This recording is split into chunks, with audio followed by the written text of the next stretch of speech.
Prise 2, qui est une ressource alternative en santé mentale, a pour mission de soutenir la personne dans sa démarche vers le mieux-être et aussi dans l'exercice d'une pleine citoyenneté. Chez les personnes plus vulnérables, le contexte de la pandémie est venu exacerber leur fragilité. Donc, ça s'est traduit par plus d'anxiété ou encore c'est venu réveiller des traumatismes ou des blessures. Dès le début de la pandémie, nous avons mis tout en place pour rester en lien avec nos membres, mais aussi pour continuer à offrir nos services thérapeutiques.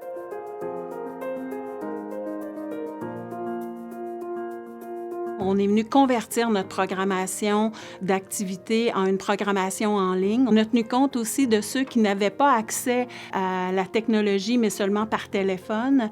On est venu, en plus, pour une première fois, l'offrir à l'ensemble de la communauté. Quand la santé publique nous l'a permis, on est venu réorganiser l'ensemble du centre pour notamment offrir des activités hybrides pour les groupes d'entraide, ce qui permet, entre autres, aux gens qui souhaitaient rester à la maison de pouvoir se joindre et de se retrouver à leur groupe dans leur groupe d'appartenance par le virtuel, mais aussi de permettre aux gens qui avaient un besoin d'être en présence d'être ici au centre. Faire partie de l'équipe de recherche Erasme et plus spécifiquement d'avoir accès et le soutien de Mme Rodriguez dès le début du projet nous a permis d'enclencher ce virage technologique en moins de 3 semaines. Nos équipes de recherche, dont l'équipe de recherche Erasme, réalisent 2 types de recherche. Premièrement, une recherche en profondeur, des recherches qui analysent et qui documentent les grandes transformations sociales. Un autre type de recherche, c'est ce qu'on appelle la recherche transformationnelle.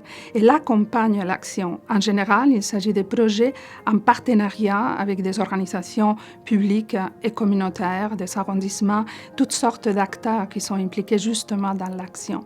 Avec ce type de recherche, qui est aussi de la recherche participative, on tient compte de la perspective des personnes concernées par les différentes difficultés. Ce type de recherche nous permet de développer et approfondir les bonnes pratiques. La collaboration avec Mme Rodriguez nous a permis d'identifier, de préciser, je dirais, et de prioriser les éléments essentiels dans un projet comme celui-là, comme par exemple la création et le maintien d'un espace sécuritaire dans une approche sensible au trauma. La recherche va nous aider à identifier comment rejoindre les jeunes, mais aussi développer des pratiques plus inclusives et ajustées à leur réalité. Et je dirais aussi le soutien pour nous mettre en lien avec des partenaires et tout probablement, nous allons mettre en place un espace et une programmation spécifique aux jeunes. La recherche en temps réel nous a beaucoup appris sur les effets de la pandémie sur les personnes et la communauté. Et là, nous avons toute une réflexion à continuer à développer sur quelles sont les pratiques qui doivent perdurer, qui sont intéressantes pour la suite, non pas seulement pour répondre aux effets à long terme de la pandémie, mais aussi pour aller rejoindre de nouvelles populations qui ont véritablement besoin de services en santé mentale, et notamment les jeunes.